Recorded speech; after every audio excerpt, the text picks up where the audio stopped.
Сайн байцгаана уу? Би Harry Hoffman байна. Өнөөдөр манай гишүүдийн халамжийн сүүр сугаалтын 29 дахь өдөр болоод гишүүдийн халамжийн үйлчилж яг хэрхэн өсгөж хөгжүүлэх талаар ярилцах болно. Өнөөдөр би энэ цанцыг үнснээ надад онцгой утга учиртай. Энэ та бүхэнтэйгээ хуваалцахыг хүссэн юм. Би үүнийг нэг удаа Nike-ийн дэлгүүрт хараад шууд л худалдаж авсан. Сэтгэл гонсойж, урам хугарах үед эсвэл ямар нэг зүйл миний хүснээр болохгүй байхад би энэ цамцыг өмсдөг. Үүрэгтэй залуус буюу One байгууллагад нэг нь Урьяби. Нэгдүгээрт бурхныг сонсох, хоёрдугаарт дуулууртай байх, гуравдугаарт хязээж бууж өгөхгүй байх гэсэн үг байдаг. Би энэ үгтэй үргэлж тэмцэлддэг байсан. Учир нь заримдаа бид үнэхээр хараа зорилгоо орхих шаардлагатай болдог.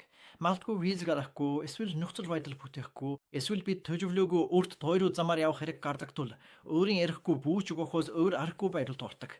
Бид бүгд өөрсдийн туулж буй аялныхаа явцад бидний өмнө гинэт гарч ирэх төлөвлөөгүй эргэлтүүдтэй баянг тулгардаг. Заримдаа амьдрал бидний төсөөлж байснаас ч илүү хүчтэйгээр биднийг сорж, төвчээрийг маань хатуугаар шалгадаг билээ. Бидний тэгүүлэх чиглэлүүд өөрчлөгдөж, бид алсан хараандаа дахин төвзөрөхөөс өмнө яарастай бөгөөд чухал зүйлсийг эхлээд шийдэх шаардлагатай болдог. Миний ойлгож байгаагаар хязээц бүү бөөж өг гэдний Бурханаас хязээц бүү бөөж өг гэсэн утгатай. Өөрөөр хэлбэл Бурхантай харилцах харилцаагаа хажээж орхиж болохгүй гэсэн үг.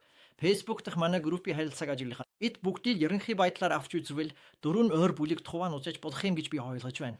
Нэгдүгээрт гишүүдийн халамжийн үйл ажиллагаанд дөнгөж анхлан хөл тавьж оролцож эхэлж байгаа хүмүүс бөхөрд тэд одоохондоо нөхцөл байдлыг ажиглан тандаж байгаа юм. Та маадгүй гишүүдийн халамжийн анхан шатны сургалтанд дөнгөж саяхан хөлөө оруулж эхэлсэн үү? Эсвэл маадгүй та миссионерийн хувьд өөрийн биеэр туулж өнгөрүүлсэн тэрхүү хүнд бэрх дуршлагын сэтгэлийн гүн үе гашуу тухайлдсан үе шатуудаас дөнгөж саяхан гарч ирж байгаа байж болох юм. Инхүү түүнээс гарч ирэхдээ би урьд тохиолдсон энхүү өвдөлтөд тойроо замаас улсан туршлагаа яаж бусдад тустай болгон ашиглах вэ? Энэхүү олж авсан туршлагаас сурсан зүйлсээр дамжуулан бусдад хэрхэн тусламж дамжлыг үзүүлж, эерэг нөлөө үзүүлж чадах вэ гэж та магадгүй өөрөөсөө нухацтайгаар асуун дунгааж байгаа байх. Тиймээс би таныг өөрийн хайртай найз нөхөд, гэр бүлийнхэн, сүмийн итгэл нэгт хүмүүс мөн танд чин сэтгэлээсээ туслан таныг үргэж бэхжүүлж дэмждэг мэрэгжлийн зөвлөх туслах хүмүүсээр өөрийгөө хүрээлүүлэхийг хичээнгүлэн уриалж байна. Өөрийн байр суурьаа ал.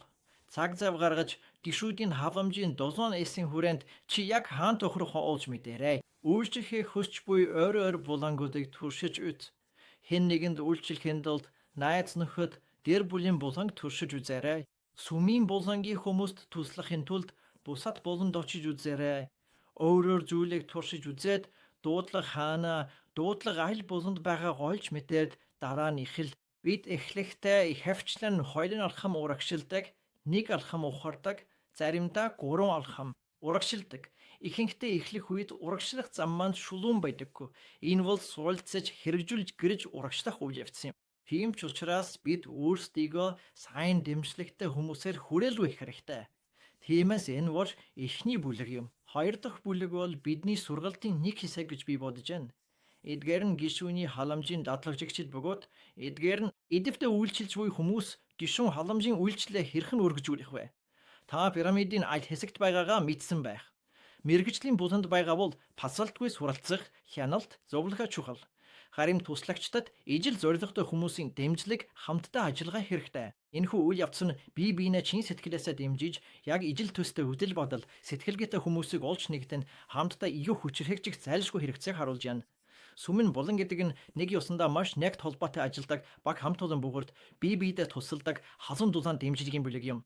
Тэдгээр хүмүүс тогтмол цаг гарган уулзаж амьдралын бүхий л тал дээр бие биеэ тууштай дэмжиж хамтдаа хөгжих боломжтой байдаг. Найз нөхөд гэр бүлийн дэмжлэг нь ихэвчлэн залбирлын бүлэг, үе тэнгийн дэмжлэг байдлаар илэрдэг. Хамгийн чухал нь ганцаараа биш байх, булан бүрт бие биенээсээ суралцаж хөгжих нь чухал. 3-дугаарт гишүүний халамжийн зохицуулагч нар байна. Зарим тохиолдолд дадлгажигчид агсан түвшинд хүрж өдөртөж эсвэл хянан чиглүүлэгчийн үрэгч сэлжин ордог. Өөрөөр хэлбэл ахлах ажилтаа нь эсвэл хянагчийн үүрэг гүйцэтгэж шин гишүүдийн халамжийн датлагжигч нарыг дэнжин гардаг байна. Түнчлэн зарим тохиолдолд эмнэлгийн захиргааны ажилтнууд хүртэл ийм үүргийг гүйцэтгэдэг эмнэлгүүд ч бий. Яг л сэтгэл зүйн нарийн мэрэгжлийн эмнэлэгт байдаг шиг Мөн гишүүний халамж үйлчилгээний таатай орчин нөхцөлд болон томоохон хэмжээний мэрэгжлийн баг хамт олон энэхүү үзэгдэл эсвэл нөхцөл байдал нь бидний эргэн тойронд маш өргөн хүрээтэйгээр тарсан байдаг бөгөөд бусад ижил төстэй зүйлсийн нэгэн адил нийгэмд маш түгээмэл тухаардах зүйл юм. Ижил төстэй байдаг.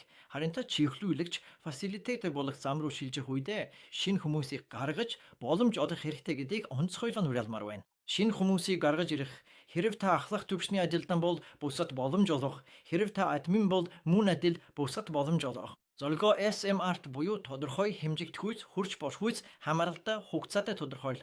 Мөн сар үлрэл хагас жилээр золгоо төлөвлөөрэй. Чөлөөлөгдөж, өсөж хөхөхдөд үлгэж тустай. Мөн энд байгаа дөрөвдөх бүлэг бол сургагч багш нар юм. Өөрөөр хэлбэл сургагчдыг сургах болон гишүүдийн халамжийн үечлэлийн хүмүүс. Энэ бүлгийн талаар хэлэх зүйл миний сэтгэлд ойр нэгэн санаа бол би үүнийг нэгэн тодорхой жишээгээр дэлгэрүүлэн тайлбарламаар байна. 2008 онд Хятад улсын Сичуан мужид маш хүчтэй газар хөдлөлт болсны улмаас бараг 80,000 орчим хүн Эрдэнэ дайнасаа харамсалтайгаар алдсан юм. Бид тийшээ гамшигын үеийн яралтай тусламж үзүүлэх, мөн мэрэгжлийн зөвлөгөө өгөх, стресс тайлах, ярилцлага хийх болон сэтгэл зүйн хүнд гэмтэл тусламж үзүүлэх зорилгоор очсон билээ. Гэвч бидний газар хөдлөлтийн бүс рүү оруулахыг зөвшөөрөөгүй. Нэгдүгээрт энэ нь маш аюултай байсан. Хоёрдугаарт засгийн газар биднийг хориглосон. Учир нь бид цагаан царайтай гадаадын хүмүүс байсан. Учир нь энэ аюултай байсан. Гуравдугаарт бид гамшигт нэрвэтсэн хүмүүсийн ярьдаг орон нутгийн аюулгүй хэлийг мэдэхгүй байсан. Тиймээс бидний үүрэг бол өөр гишүүний халамж үзүүлэгчдийг сурахын явдал байлаа. Тэд дараа нь газар хөдлөлтийн бүс рүү орж хохирогчдод тусламж үзүүлсэн. Ингээд гэнэт миний багийнх нь орон нутгийн хүмүүсийг сургагч багш болох нөхцөл байдалтай нүүртүүлсэн. Өөрөөр хэлбэл хятадын нөхцөлд туслагчдыг сургах чиглэлээр гамшигын бүс рүү орох мэрэгжлийн хүмүүрсийг бэлтгэж эхэлсэн гэсэн үг. Тиймээс энд хамгийн их шаардлагатай байгаа зүйл бол нөхцөл байдалд нийцүүлэх явдал юм. Өөрөөр хэлбэл сургалтын бүх үйл явцыг удааншруулах, мөн орон нутгийн нөхцөл байдалд тохирсон суралцах хямааг тааруулан өөрчлөх хэрэгтэй. Ингэхдээ бидний хувьд өөрийн үйлчлэгийг шууд үзүүлэхээс ижүүтэй бус дахь сургаж тэднийг өөр хэл, өөр соёлын орчинд тухайн үйлчлэгийг үзүүлэх бүрэн чадамжтай болгон бэлдэх нь бидний хамгийн гол эрхэм дарилга байлаа.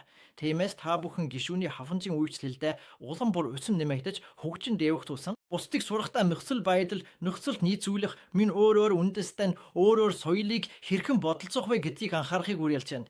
Та өөрийн мэдлэг, туршлагыг бусдыг сурахад хэрхэн ашиглаж болох талаар бодоорой. Тиймээс хэрэв би өөрийнхөө бод гайгаар ажиллах хэмээг гатцсан нэвэр. Би тэднийг сургаж, холбогдож, нөхцөл байдлыг нь онгойж чадахгүй. Тиймээс энэ нь мэрэгжилтнүүд болон туслагчдад маш том суралцах, өсөх үйл явц юм. Материалыг хэрхэн ашиглах, бусдыг хэрхэн сурахыг ойлгож сурах нь чухал. Иймд та бүхнийг үүнд эдгээрээ оролцохыг уриалж байна. Энэ чиглэлээр их хэрэгжээ байгаа тул би эдгээр дөрвөн бүлгийн хүмүүсийг халамжийн үйлчлэлдээ өсгөхтэн туслахыг маш их хүсдэг. Энэ бол миний чин хүсэл юм. Би суур сургалтын дараагийн алхам юу байх, та бүхнийг юунд урьж, юу санал болгох талаар удаан бодсон. Нэг жилийн гишүүнчлэл маш сайн загвар. Гэхдээ гол нь та өөрөө өсөж хөгжих явдал юм. Бид цаашид холбоотой байж бие дэмжин гишүүний халамжийн энэ ажлыг илүү бат бөх үр дүнтэй болгох хэрэгтэй.